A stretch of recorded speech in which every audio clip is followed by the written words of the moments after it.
আজকে বানিয়েছিলাম সকালে একদম হাই প্রোটিন নাস্তা, যেটা কিন্তু খেতে অসাধারণ হয়েছিল। এইভাবে একবার বাড়িতে বানিয়ে দেখতে পারেন। এটা কিন্তু আমি বানিয়েছিলাম ব্রকলি দিয়ে, ব্রকলির কাটলেট। এতটাই টেস্টি হয়েছিল, একবার না বানিয়ে খেলে আপনারা বুঝতেই পারবেন না যে এতটাই টেস্টি হয়। প্রথমে আমি ব্রকলিগুলোকে ছোট ছোট করে কেটে নিয়েছি, আর আমার কাছে কিছু ছোট ছোট রাঙালু ছিল, অনেক দিন থেকে পড়েছিল তো তাই শুকনো হয়ে গেছে।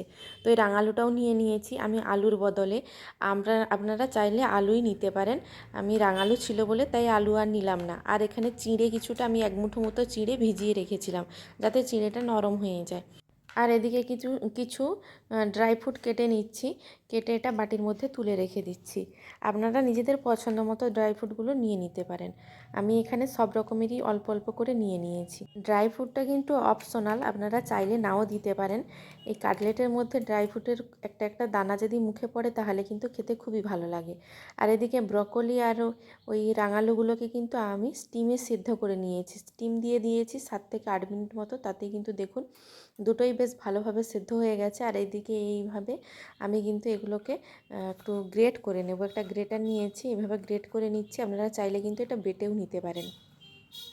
যেহেতু খুব ভালোভাবে সেদ্ধ হয়ে গেছে তাই কিন্তু খুব অনায়াসেই এটা গ্রেট করা হয়ে যাচ্ছে, তাই আমি এটা গ্রেট করে নিচ্ছি।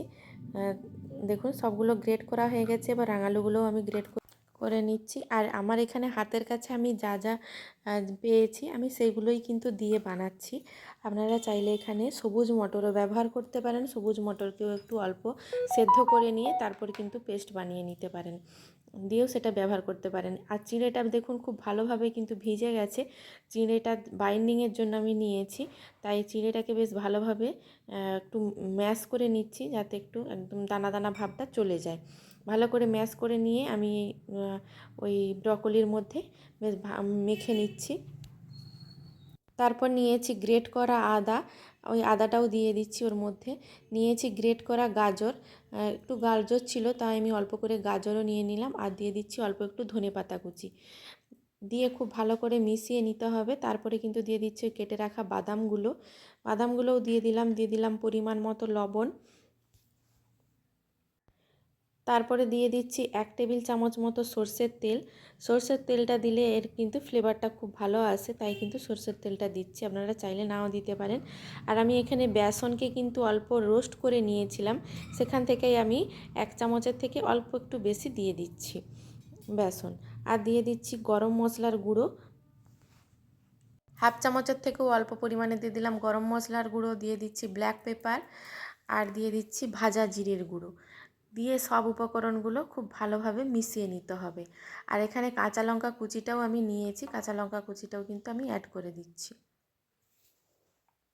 সব উপকরণগুলো আমার বেশ ভালোভাবে মাখানো হয়ে গেছে। অল্প করে দিয়ে দিলাম লঙ্কার গুঁড়ো, তো দিতে ভুলে গিয়েছিলাম, তাই লঙ্কার গুঁড়ো দিয়ে দিলাম অল্প পরিমাণে।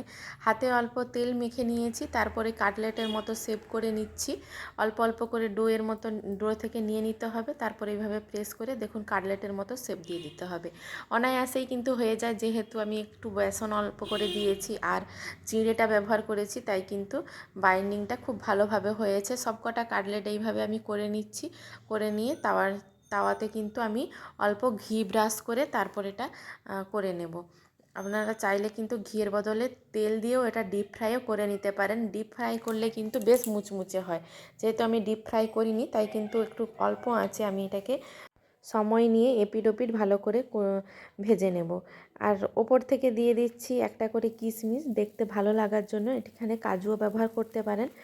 আর ওই তাওয়াতে বেশ ভালো করে ঘি দিয়ে দিয়েছি, তারপরে কিন্তু এক এক করে কাটলেটগুলো দিয়ে দিয়েছি। উল্টে পাল্টে বেশ লালচে করে কিন্তু ভেজে নিতে হবে। আর এখানে আমি কিন্তু আবার উল্টে দিয়ে অল্প করে ঘি দিয়ে দেব। একটার দিকে আমি 5 মিনিট মতো রেখে দিয়েছিলাম লো আঁচে। তারপর 5 মিনিট পর দেখুন আবার একটা দিক উল্টে দিচ্ছি। বেশ হালকা হাতে কিন্তু এগুলোকে উল্টে দিতে হবে। আবার অল্প একটু ঘি দিয়ে 5 মিনিট মতো ওই দিকটাও অপেক্ষা করব। হালকা লালচে ব্রাউন কালার চলে আসলে আবারও উল্টে দেব। এইভাবে উল্টে পাল্টে আমি প্রায় 10 থেকে 15 মিনিট মতো সময় নিয়ে এই কাটলেটগুলো বেশ লাল লাল করে ভেজে নিয়েছিলাম। তারপরে কিন্তু কাটলেটগুলো বেশ রেডি হয়ে গেছে। দেখুন, দেখেই বুঝতে পারছেন কাটলেটগুলো কতটা কালারটা চেঞ্জ হয়ে গেছে আর একদম পারফেক্টভাবে হয়েছে।